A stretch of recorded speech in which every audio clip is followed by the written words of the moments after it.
kita mengunjungi sebuah situs petirtaan kuno yang sangat ajaib, terletak di lereng timur Gunung Penanggungan, yang nama kunonya dalam literasi kuno baik prasasti maupun kasusastran bernama Gunung Pucangan atau Gunung Pugawat atau Gunung Pawitra, yang artinya adalah tempat yang suci.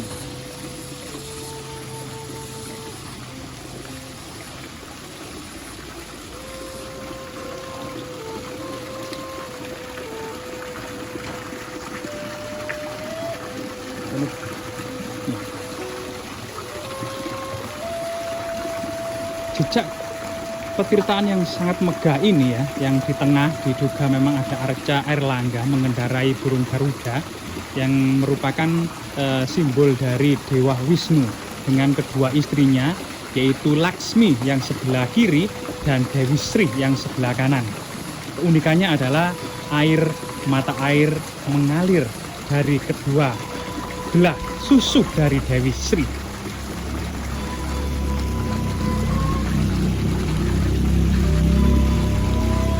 Sebagian besar petirtaan ini terbuat dari batu bata kuno era abad ke-11 Masehi ya.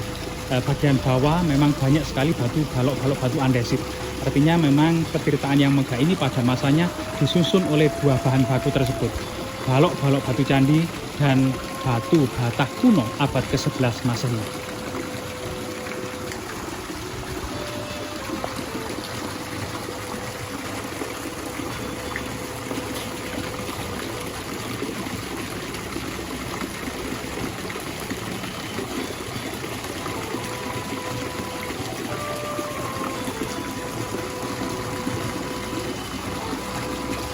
Dalam tinjauan historisnya, petirtaan belahan ini diduga merupakan pendarmaan dari Raja Airlangga.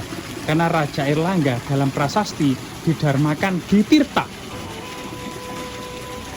Dharma Prasada Itirta. Kemudian para sejarawan juga menghubungkan sebuah candra sengkala ya, sebuah prasasti candra sengkala yang saat ini terpasang dan tegak di atas batu ini, yang kemudian berbunyi, kalah Rahu menguntal bulan, sang resi melihat dari langit. Nah, ini kemudian memiliki makna angka tahun yang jika dijadikan Masehi berangka tahun 1048 Masehi.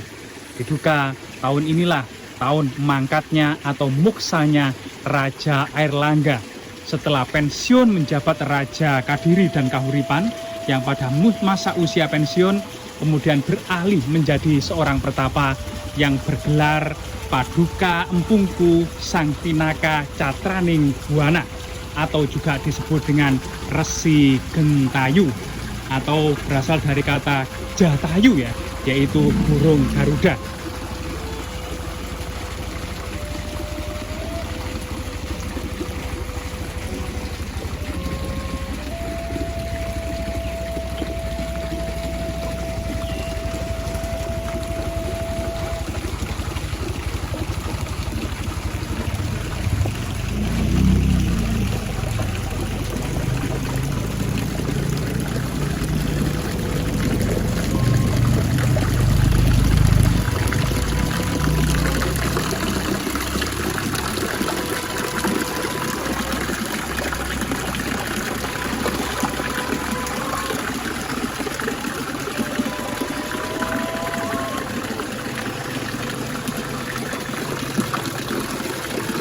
Sedangkan sumber prasasti yang tertua adalah prasasti Cunggrang yang tidak jauh dari lokasi ini, masih satu kecamatan yang terletak di desa Dusun Sukci, Desa Bulusari, Kecamatan Gempol, Pasuruan.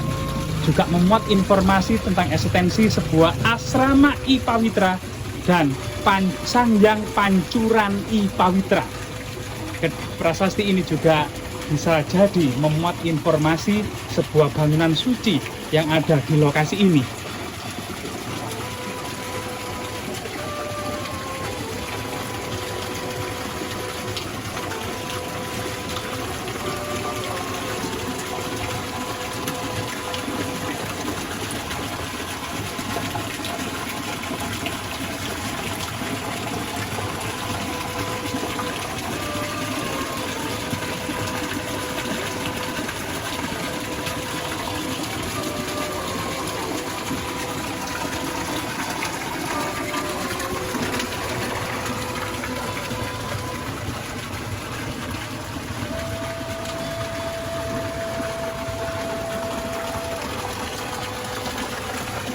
Selain dari beberapa sumber prasasti, baik abad ke-10 maupun abad ke-11 Masehi ya, yang sangat identik dengan situs petirtaan Belahan ini, juga ada beberapa ragam hias yang mengindikasikan sebuah ragam hias abad ke-11.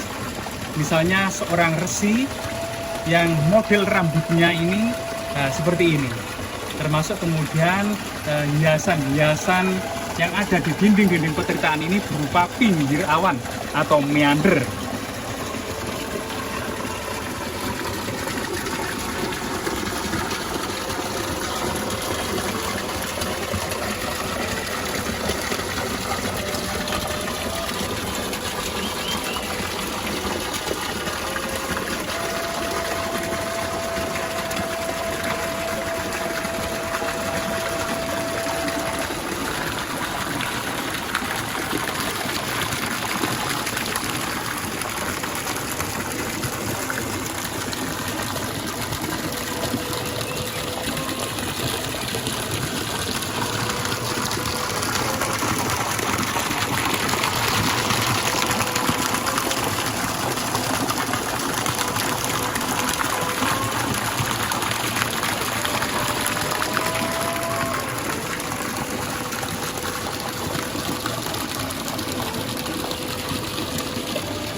Sedangkan dalam cerita tutur yang berkembang di masyarakat, petirtaan Belahan ini merupakan lambang kesuburan atau Dewi Sri itu sendiri ya, yang airnya dipercaya bisa mengobati beberapa jenis penyakit serta bisa awet muda 10 tahun.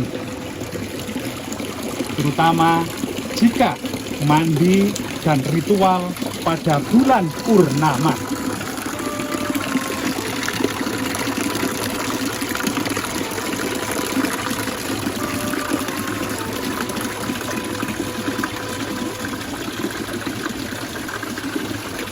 Dalam literatur sejarah, Dewi Sri dan Dewi Laksmi ini juga merupakan simbol dari kedua istri Raja Airlangga.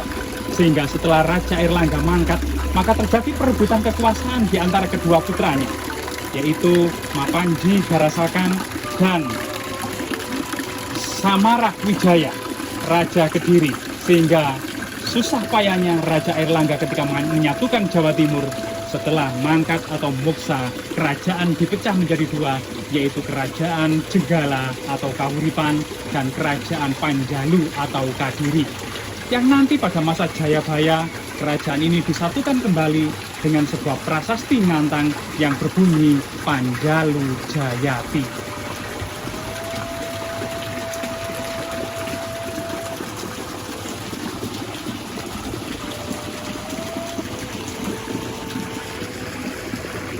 Sehingga inilah merupakan salah satu jejak sejarah yang merupakan bukti sejarah hubungan yang sangat mesra antara Jawa Timur dan Pulau Bali.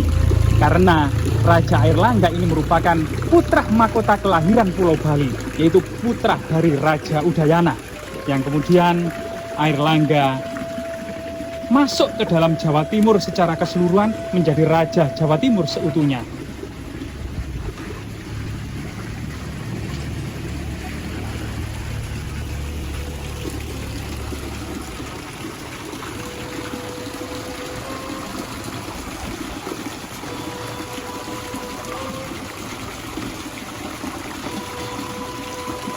Sejarah masa lalu Raja Airlangga memang patut menjadi pelajaran yang sangat berharga.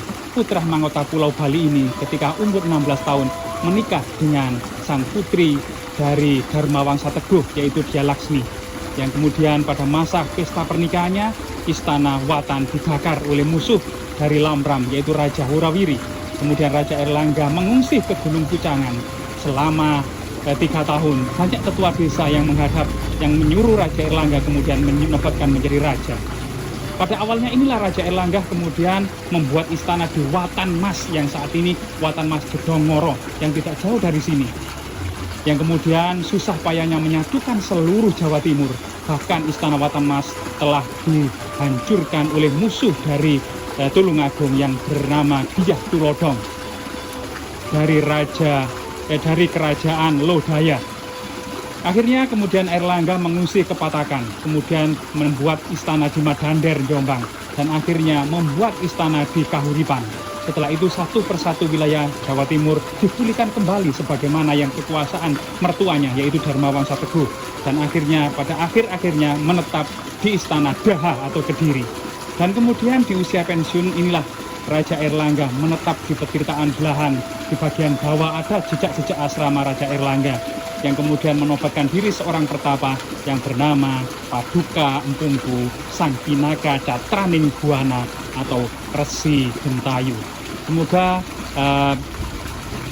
Semoga kehidupan Raja Airlangga ini menjadi pelajaran bagi kita semua untuk menggapai sebuah kebahagiaan. Memang harus susah payah terlebih dahulu. Jasmira, jangan sekali-kali melupakan sejarah.